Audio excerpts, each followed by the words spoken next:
When was the last time you were truly alone? Not just by yourself, checking your phone in an empty room. Not just driving, with the radio blasting to fill the space. When was the last time you were truly alone? With no screen, no music, no podcast, no voice, nothing but the sound of your own thoughts. When was the last time you sat in total silence and weren't terrified of what came up? If the answer is, I don't know, you are not alone in that. But you are, perhaps, trapped. We are, all of us, taught to fear it. Loneliness. We are taught that it is a disease, a failure, a curse. We are social animals, they tell us. To be alone is to be exiled, to be weak, to be unwanted, to be cast out from the tribe. It is a primal fear baked into our DNA, and so we run from it. We see the man eating alone in the restaurant, and we feel pity. We see the woman walking by herself in the park, and we assume she is sad. We scroll through feeds of people we don't know, surrounded by people they don't know, all smiling, all connected, all loud, and we think, that is success. We have become a culture that confuses noise with connection. We confuse distraction with happiness. We fill every spare second with static, with content, with the opinions of strangers. We swipe, we scroll, we refresh, we binge, anything at all, anything to avoid the profound, deafening, terrifying silence of being alone. We stay in relationships we know are broken just to have a warm body next to us. We go to parties we don't want to attend, to make small talk we don't mean. We measure our worth in likes and comments, a digital applause from a faceless crowd. We have traded our depth for breadth. We know 1,000 people, but we do not know ourselves. This is the great misunderstanding of our time. We have confused the pain of inflicted loneliness with the power of chosen loneliness. One is a prison. The other is a fortress. The prison is the loneliness of the victim. It's the feeling of being unwanted, unseen, unheard. It is the cold, sharp ache of isolation. It is the fear that you have no value. This is the loneliness that the world sells you. It is the loneliness that drives people to desperation, that makes them conform, that makes them shrink just to fit in. This loneliness is a cage. But that is not what we are here to talk about. We are here to talk about the fortress. What if I told you that the very thing you are running from is the only place you will ever find what you are looking for? What if I told you that everything you've ever wanted, the clarity, the strength, the purpose, the indestructible sense of self does not exist in the crowd. It does not exist in the applause. It does not exist in the validation of others. It exists in the silence. It exists in the center of the void you are so desperately trying to fill. This video is not for everyone. It is not for those who are comfortable in the noise. It is not for those who are happy being a reflection of the world around them. This video is for the person who feels the pull of something more, the person who feels the quiet, nagging suspicion that they are meant for something greater, but they cannot hear the call over the static of daily life. This is for the person who is ready to stop reacting and start building. We are going to explore the most misunderstood superpower on earth. We are going to dismantle the fear you have of being alone. We are going to show you that what you think is your greatest weakness is, in fact, your most powerful strategic weapon. We are here to talk about the man who chose loneliness. Not the man who was left behind, not the man who was outcast, but the man who willingly turned his back on the crowd, the man who consciously disconnected from the noise, the man who stepped away from the shallow comfort of the herd to pursue the difficult, agonizing, and glorious work of building himself. He is the artist in the studio, the writer at the desk, the athlete on the track, the founder in the garage. He is the monk in the temple, the thinker on the mountain. He is the man who understands a fundamental truth. You cannot hear your own voice when you are listening to everyone else's. He is not alone because he is unwanted. He is alone because he is focused. He is not alone because he is weak. He is alone because he is building a strength the crowd cannot comprehend. He is not alone because he failed. He is alone because he is working. The world will look at this man, and they will feel pity. They will see his sacrifice, but they will not understand his vision. They will see his isolation, but they will not see his growth. They will see the silence he surrounds himself with, and they will call it emptiness. But he knows the truth. He knows that silence is not empty. It is a canvas. He knows that isolation is not a punishment. It is a tool. He knows that what the world calls loneliness, he calls focus. He calls it discipline. He calls it peace. In the crowd, you are defined. In the silence, you design. In the crowd, you are distracted. In the silence, you are diligent. In the crowd, you are consumed. In the silence, you create. The man who chose loneliness has declared war. He has declared war on distraction. He has declared war on mediocrity. He has declared war on the weak, comfortable, average version of himself, the version that needs the crowd to feel alive. This choice is not easy. It is, in fact, the great filter. It is the hardest thing you will ever do. It means voluntarily walking away from the validation. It means sitting with your flaws, your fears, and your failures, with no one else to blame. It means facing the raw, unedited truth of who you are, and then starting the painful work of changing it. The noise is a drug. Acceptance is a drug. The crowd is a drug. And choosing loneliness is the withdrawal. It will hurt. You will feel the itch to go back. You will doubt the path. You will see others laughing, connecting, celebrating, and you will feel like you are missing out. But this is the test. This is the price of admission to a higher level of existence. We live in a world that is screaming for your attention. Your attention is its currency. It needs you to be distracted. It needs you to be insecure. It needs you to be average. Because the average consumer consumes. The man who chose loneliness produces. He stops consuming the endless, meaningless, static, and he starts producing value. He starts producing strength. He starts producing himself. This is the great misunderstanding. We pity the man we see alone. But what if he pities us? What if he pities our desperate need for approval, our addiction to the noise, our fear of our own thoughts? What if he sees the crowd not as a celebration, but as a prison of comfortable mediocrity? What if he knows something we don't? He knows that in that silence you find your purpose. He knows that in that isolation you find your strength.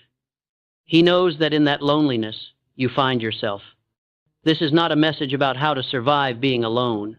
This is a message about how to use it, how to weaponize the silence, how to turn what everyone else sees as a curse into your greatest source of power. This is the story of the man who chose loneliness. And by the end of this journey, you will no longer fear the silence. You will hunt it. You will crave it. You will understand that the fortress of loneliness is the only place where empires are truly built. Look at the world. Just for a second. Really look at it. It is not built for your focus. It is built for your distraction. It is not designed for your growth. It is designed for your consumption.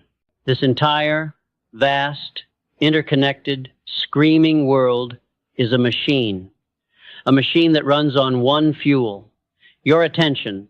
It is built to keep you scrolling, to keep you clicking, to keep you watching, to keep you reacting. It is built to keep you soft. From the moment you wake up, what is the first thing you reach for?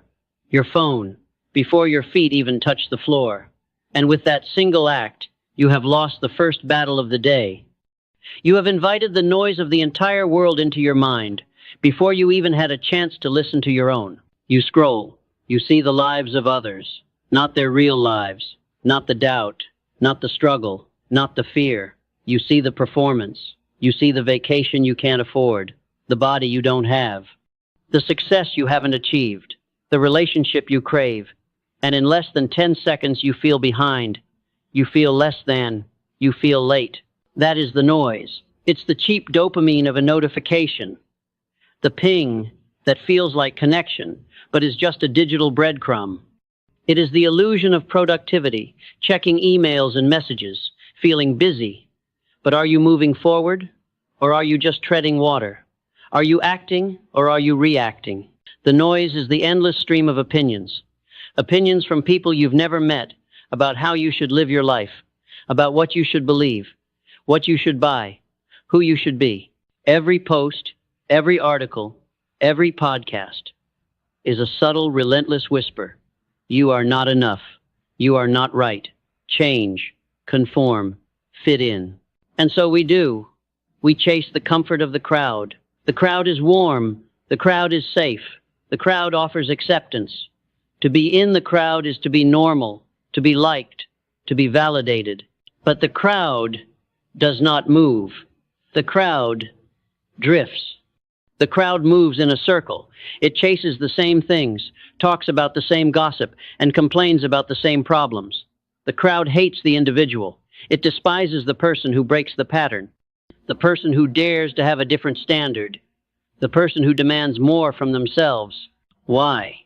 Because the individual is a mirror. The person who chooses a different path wordlessly exposes the compromises of everyone who didn't. The man who gets up at 5 a.m. to train reminds the crowd of the indiscipline they chose.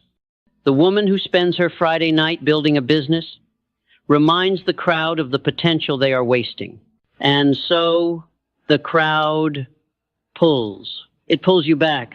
Live a little. Why are you working so hard? You've changed. Don't be so serious. One day off won't hurt. It is the suffocating noise of the average. It is the warm, comfortable, gentle prison of good enough.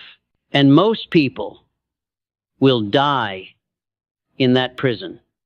They will live their entire lives as a reflection of the expectations around them. They will be a perfect echo of a copy of a copy. Their dreams will not be their own. Their goals will be the ones the world gave them. They will hear a faint whisper late at night in the quiet moments, a whisper of their life, the life they could have lived, the person they could have become. But the noise of the television, the scroll of the phone, the demands of the world will quickly rush in to drown it out.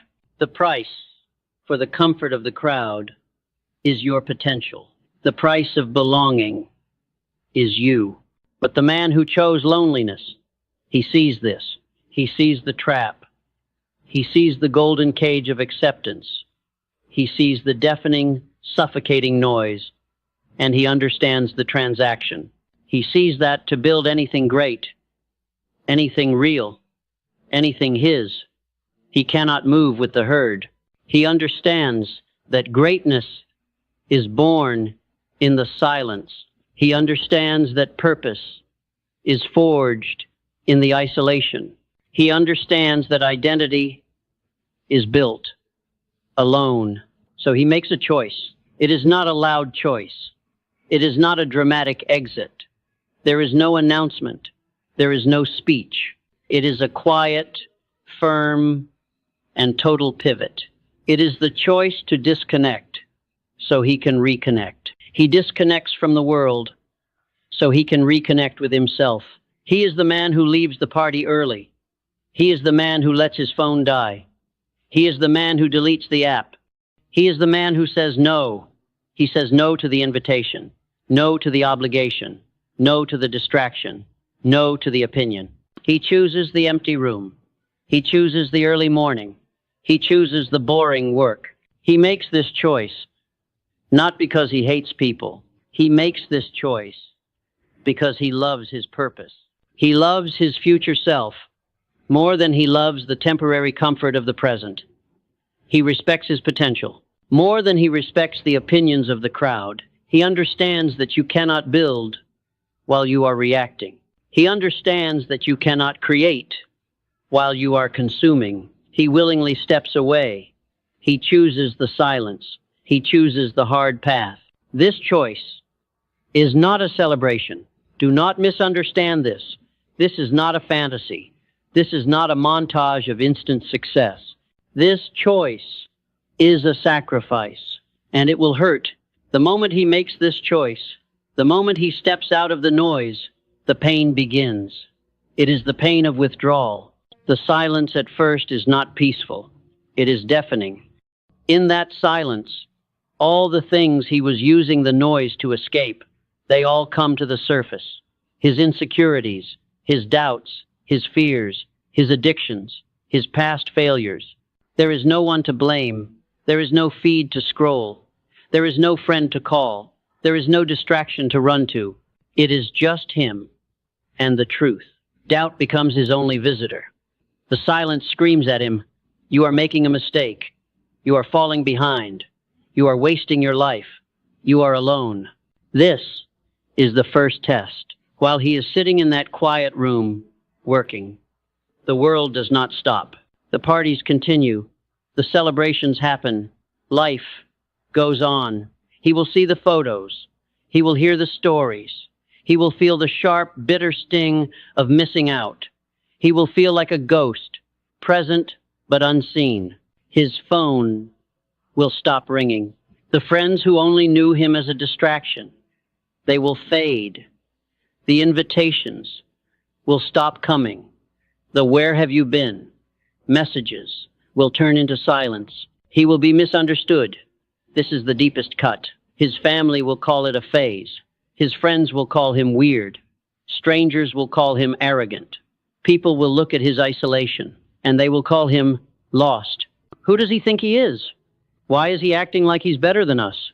He's selfish. This is the social pressure. This is the gravity of the crowd, trying to pull him back into orbit. It is the ultimate test of his conviction. The world is asking him, begging him, one last time, is this really what you want? Is this dream worth this? This is the fire. This is the furnace that burns away the weak parts of him, the parts of him that needed their approval, the parts of him that feared their judgment. Most people break here. This is why most people are not great.